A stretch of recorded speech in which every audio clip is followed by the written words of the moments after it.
எவன்டா அது எங்க வீட்டு வாசல்ல இப்படி படுத்து கிடக்குறது? டேய் யாத்தே கோட்டு பாட்லு குடிகார பக்கியலா எங்கே போய் குடிச்சிட்டு வந்து எங்க வீட்டு வாசல்ல படுத்து கிடக்குறீங்க? ஏய் எந்திரா. ஏய் இந்தாங்கடா. எப்படி தைரியம் இருந்தா ஏடு சுப்பிரமணிய வீட்டு வாசல்ல படுத்திருப்பீங்க? ஏய் எந்திரடா. ஏய் இந்தாடா. அட எருவட்ட பேரல எந்திரீங்கடா டேய். எந்திரடா டேய். எந்திரடா. ஏய் எந்திரீங்கன்ற. எந்திரடா. எரும மட்டு பக்கியலா. ஏய் வயசு பிள்ளை இருக்கிற வீட்ல அப்படி திண்ணையில படுத்திருந்தா பாக்குறவங்க என்னைய பத்தி என்ன நினைப்பாங்க? எந்திரீங்கடா. எந்திரீங்கன்றல. இருங்கடா உங்களுக்கு வேற ஒண்ணு வச்சிருக்கேன் டி.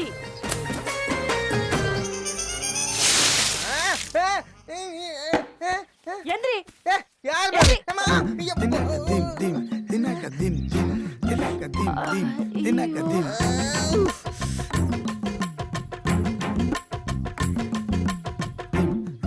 ஐயோ நீங்களா? உங்களேடா விளக்கு மாத்த நடிச்சேன். நீங்க எங்கடா இங்க? அப்படியே உள்ள போய் சோப் எடுத்துட்டு வா, இங்கேயே குளிச்சிடுறேன். டேய் ரெண்டு பேரும் எதுக்குடா இங்க வந்து படுத்து கிடக்குறீங்க? வீடு வாசல் இல்லாத அண்ணாட காட்சிக்கடி நாங்க தங்குறதுக்கு நாங்க எங்க போய் நான் போவோம் சொல்லு. எங்களுக்கு உன் வீட்டு திண்ணைய விட்ட வேற எங்க இடம் இருக்கு? ஏன் உங்க நேரத்துல படுத்திருந்தீங்களே அதே என்னாச்சு? அங்கேதான் படுத்திருந்தோம். நைட்டு 10 அடிக்கு ஒரு மலைப்பாம்பு என்னையும் அண்ணனையும் பைபாஸ் ரோட்டு பாலை நினைச்சு மேலே ஏறி கிராஸ் பண்ணி போச்சு. அதான் மூட்டை முடிச்சோட இங்கே ஓடியான்ட்டோம். அது இல்லடா, வயசு பிள்ளை இருக்க வீட்டுல 2 பேரும் வாசல் அப்படி படுத்திருந்தா ஊரு என்னை தப்பா பேசாதடா. அதை இதே காரணம் சொல்லி நீ எங்களை துரத்தி விட்டுறாத மைனா. நீயும் தத்திட்டா அப்புறம் நாங்க எங்க போய் நான் போவோம்? சர்ரா சர்ரா அழுகாதீங்கடா அழுகாதீங்கடா.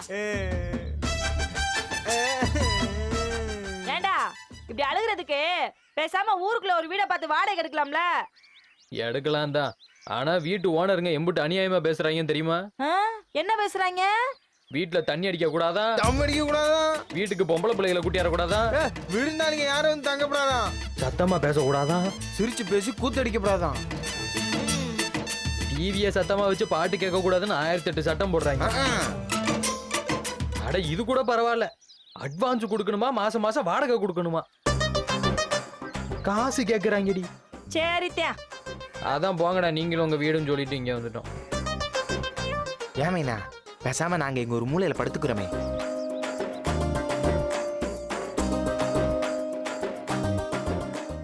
ஏட்டி நீயும் எங்களை துரத்தி விட்டுருவியா? மாட்டேன், நீங்க தாராளமா இங்கேயே தங்கிக்கோங்க. தேங்க்ஸ். 2 ஏழைகளுக்கு அடைக்கலம் கொடுத்த புண்ணியம் ஒன்னதான் சேரும் மைனா. ஏண்டா இப்படியே இருந்தா எப்படிரா வாழ்க்கையில அடுத்து என்னதான் பண்ண போறிய? இப்போதைக்கு விவசாயத்தை ஆரம்பிக்கணும், அடுத்து என்னன்னு பாப்போம். சரி உங்க மாமா கிட்ட பேசி பாத்தியா? பேசி பாருடா, அவர்கிட்ட மன்னிப்பு கேட்டு பாரு. அந்த மனசை ஏதோ கோவத்தை வெளியே அனுப்பியிருப்பாரு, நீ மன்னிப்பு கேட்டா கண்டிப்பா அவர் மனசு இறங்கிடுவாரு. பார்க்கலாம், ஆனா அவர்கிட்ட எப்படி தைரியமா பேசுறதுன்னு தான் தெரியல, குற்ற உணர்ச்சியா இருக்கு. வேட்டையா கவலையப்படாதியா, நம்ம கைவசம் ஒரு விஷயம் இருக்கு, அதை கரெக்ட் பண்ணிட்டு போய் ஒரு மன்னிப்பு ஏவுகணையை அவர்கிட்ட வீசி விடுவோம். ஏப்புல மைனா நான் வந்துட்டேன், சீக்கிரம் வா. ஏட்டி ஏட்டி ஏட்டி, என்னடா? 2 காபி, 2 வடை, 2 பூரி செட்டு, 2 மசால் தோசை, சரி 2 பொங்கல். இது காலையிலக்குமா? மத்தியானத்துக்கு 2 ஃபுல் மீல்ஸ், ராத்திரிக்கு என்னன்னு அப்புறமா சொல்றேன். ஓ அப்படியா?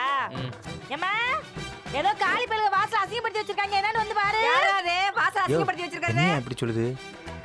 அதான் சொல்லுதுன்னு தெரியுதுல, எந்திரி வேற வீட்டு பாப்பா. வேற வீடு எதுவும் பார்த்து வச்சிருக்கியா?